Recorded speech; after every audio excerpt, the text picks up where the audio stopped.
पवित्र रिश्ता अच्छा। एक सीरियल हुआ था। सुशांत सिंह राजपूत वाला। जी जी।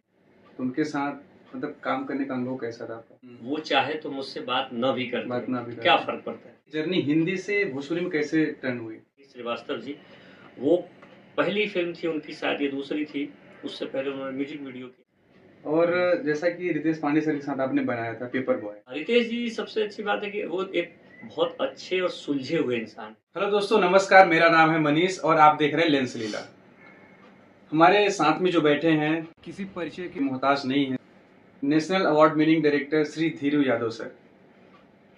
सर सीतामढ़ी के कुंडल गांव से बिलोंग करते हैं और पहले आपको सर के बारे में कुछ बता देता हूँ। सर की प्रारंभिक शिक्षा सीतामढ़ी से ही हुई थी और सर इंजीनियरिंग करने गए कोटा राजस्थान, जो आप सबको पता ही होगा।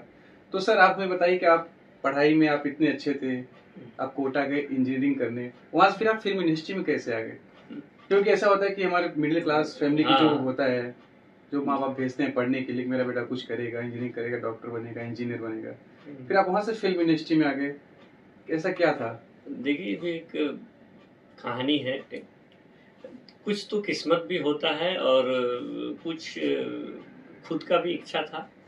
कोटा गया, वहाँ बहुत सारे स्टूडेंट थे, तो वहाँ एजुकेशन के साथ साथ अदर फील्ड में भी इंटरेस्ट था। और क्रिएशन, शुरू से ही क्रिएशन से थोड़ा प्यार है। और वहाँ भी इंजीनियरिंग भी इसलिए करने गया था क्योंकि इंजीनियरिंग जो फील्ड है वो क्रिएटिव फील्ड है, तो बचपन से ही थोड़ा क्रिएशन में लगाव था। तो इस वजह से लगा क्या करना चाहिए, तो सिनेमा से जुड़े। और वहाँ से संघर्ष तो रहा, वहाँ से कोटा से मुंबई का एक अलग जर्नी रहा। यहाँ आने के बाद संघर्ष हुआ, होते होते फिर हम लोग। आप घर वालों को कब बताए कि मैं इंजीनियरिंग छोड़ के मैं मुंबई जा रहा हूँ या सिनेमा इंडस्ट्री में जा रहा हूँ, फिल्म इंडस्ट्री में? कब बताए थे आप देखिए, घर वालों को तो हमने थोड़ा टाइम बाद बताया था। स्टार्टिंग में उन लोगों को पता नहीं था। तकरीबन 6 महीना 8 महीने बाद, क्योंकि यहाँ आने के बाद 4-6 महीना तो कोई काम नहीं था, इतना इजी तो मिलता नहीं ना काम। तो 4-6 महीने बाद जब पहला काम किया, तब जाकर के मैंने बताया कि मैं ऐसे ऐसे यहाँ आ गया हूँ। स्टार्टिंग में थोड़ा नाराज हुए, बट धीरे धीरे आप अच्छा काम करिए तो पेरेंट्स भी साथ देते ही हैं। और हमारा मानना है कि उनको विश्वास में ले करके आज के यूथ या बच्चों को कोई काम करना चाहिए। हो सकता है कि स्टार्टिंग में वो न माने, बट हमें कोशिश करनी चाहिए उन्हें मनाने की। तो और बिल्कुल अच्छा आप करेंगे तो कोई भी पेरेंट्स आपके अगेंस्ट नहीं जाएंगे। मुंबई में आके सबसे पहला मतलब कौन सा काम मिला था आपको? कहाँ से स्टार्ट किए थे? स्टार्टिंग में तो बहुत 6 महीने तक तो कोई काम नहीं मिला। अलग अलग सेट पे जाता था, अलग अलग सीरियल्स के। ये बात 2011-12 की, उस समय टीवी सीरियल्स मुंबई में बहुत शूट हुआ करता था। तो मैं ऐसे भटकते भटकते फिल्म सिटी वगैरह भटकते भटकते एक दिन क्लिक मिक्सर स्टूडियो पहुंचा था। तो पवित्र रिश्ता अच्छा। एक सीरियल हुआ था, सुशांत सिंह राजपूत वाला। जी जी बिल्कुल।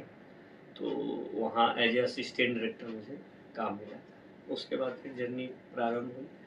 आप यहाँ जब मुंबई में आए तो आपका कोई लिंक था या फिर बस ऐसे मन में आया कि यार चलते हैं, देखते हैं जो होगा वहाँ देखा जाएगा, कि किसी से बात हुआ, किसी का थ्रू आए, कोई बुलाया आपको ऐसा? नहीं, ऐसा कोई बुलाया तो नहीं, लेकिन आया तो मैं ऐसे ही था। बट आने के बाद यहाँ मेरे एक रिलेटिव हैं, मतलब मेरे मामा लगते हैं दूर के वो। तो वो क्रिएटिव भी थे और सीरियल्स में और एक्टर भी हैं। अभय रायचंद उनका नाम है, अभय कबीर रायचंद। अच्छा। एक्टर है। तो उनसे कांटेक्ट बना, चूंकि वो दूर के रिलेटिव है, मेरे मम्मी के मौसे के लड़के हुए वो। तो उनसे कांटेक्ट बना, फिर उन्होंने स्टार्टिंग में कुछ हेल्प किया। बट कोई भी आदमी आपके लिए कितना हेल्प करेगा, आपको तो खुद ही करना है अपना काम। कोई रास्ता दिखा सकता है। करेक्ट। तो उन्होंने किया सपोर्ट, नो डाउट। उसके बाद मेहनत करते गए, लोग मिलते गए और धीरे धीरे रास्ता बना। तो अभी तो जैसे पता है सुशांत सिंह राजपूत हमारे बीच में नहीं है, तो उनके साथ मतलब काम करने का अनुभव कैसा रहा आपका? बहुत अच्छा रहा। और वो सबसे अच्छी बात है कि काम तो उस समय मैं खुद असिस्टेंट डायरेक्टर था, तो उनके साथ मैं एक शो कर पाया। 4-6 महीने उसमें असिस्टेंट डायरेक्टर था, वो मेरा सौभाग्य है। और उनमें बहुत अच्छी चीज़ ये थी कि वो बहुत मानते थे मैं तो एकदम जूनियर था, बहुत इंटर्न टाइप का, मतलब इंटर्न टाइप काम का, सीखते लास्ट हैं वैसा। असिस्टेंट डायरेक्टर वो हीरो थे। वो चाहे तो मुझसे बात न भी बात करते, ना भी क्या करते। फर्क पड़ता है। करेक्ट। बट वो मुझे बुलाते थे और मुझसे बात करते थे, जस्ट बिकॉज उनको ये एक फील आता था कि मैं बिहार से हूँ और वो भी बिहार से थे। एक जो अपनापन दिखता है ना। अपनापन है, तो वो एक उनका प्रेम जो था वो मुझे बड़ा याद आता है, बहुत लगाव था, बड़ा मानते थे वो मुझे।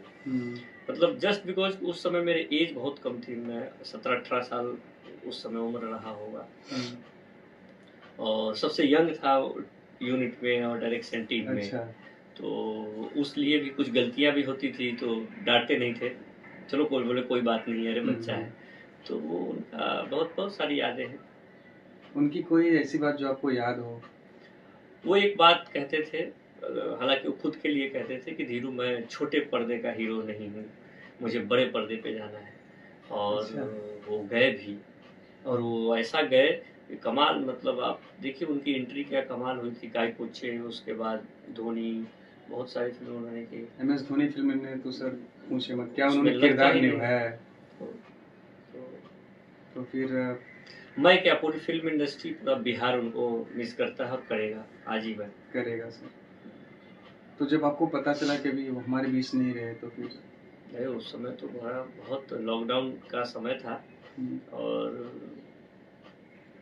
मतलब मैं 2-4 दिन तक ना मैं बिलीव ही नहीं कर पा रहा था, जो आदमी इतना प्रैक्टिकल, इतना स्मार्ट डिसीजन और इतना highly talented, not only in acting, आप उनसे कोई भी सब्जेक्ट पे बात करो, आप साइंस पे, पॉलिटिक्स पे, सिनेमा पे, स्पोर्ट्स पे, किसी भी विषय पे आप उनसे बात करो, हाईली टैलेंटेड पर्सन। तो मैं 4-5 दिन तो मैं बिलीव ही नहीं हो पा रहा था कि अभी की तो बात है जब उनके साथ मैं काम कर रहा था। बट अब क्या कह सकते हैं इसको।